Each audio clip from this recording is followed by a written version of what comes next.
বিসমিল্লাহির রহমানির রহিম। কথিত আলমী শুরার স্কিম মাওলানা ইলিয়াস রহমতুল্লাহ আলাহির নসল খতম করা। রায়বেন্ডের লোকদের একটা ক্যাম্পেইনই হলো তাবলিগের দায়িত্ব থেকে ইলিয়াস রহমতুল্লাহ আলাহির পরিবার সরিয়ে দেওয়া। এটা তাদের আজন্ম খায়েশ। মাওলানা ইউসুফ রহমতুল্লাহ আলাহি ছিলেন সম্পূর্ণ সুস্থ। রায়বেন্ডে লম্বা সময় বয়ান করলেন। সকালে নাস্তার পর থেকেই তিনি ক্রমাগত বমি করা শুরু করলেন। এরপর কয়েক ঘন্টার মধ্যে তিনি ইন্তেকাল করলেন। মাওলানা হারুন রহমতুল্লাহ আলাহিকে জাদুটোনা ও সেহের করে অসুস্থ করে তোলা হয়। এছাড়া বিভিন্ন অভ্যন্তরীণ চক্রান্তের জেরে তিনি সবসময় মানসিক প্যারেশানিতে থাকতেন।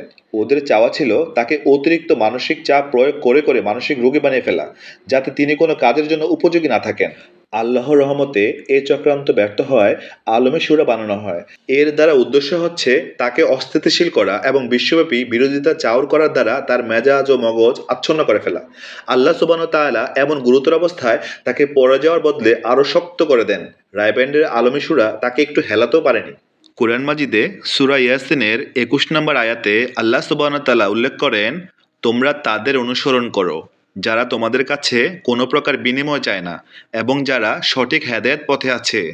হজরত উম্মে সালমা রাদিয়াল্লাহু তাআলা আনহা হতে বর্ণিত, তিনি বলেন, আমি রাসূলুল্লাহ সাল্লাল্লাহু আলাইহি ওয়াসাল্লামের কাছে আরজ করলাম, হে আল্লাহর রাসূল, আপনি যে বিষ মিশ্রিত ছাগলের গোশত খেয়েছিলেন তার কারণে দেখেছি প্রতি বছরই আপনি এতে কষ্ট পান।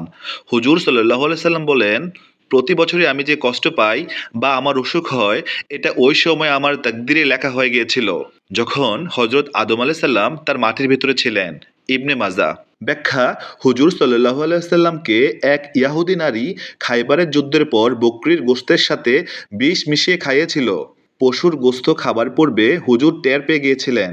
বাকি গোশত তিনি মুখ থেকে ফেলে দেন, কিন্তু এর ক্রিয়ায় জীবনভর হুজুর সাল্লাল্লাহু আলাইহি সাল্লাম কষ্ট পেয়েছেন।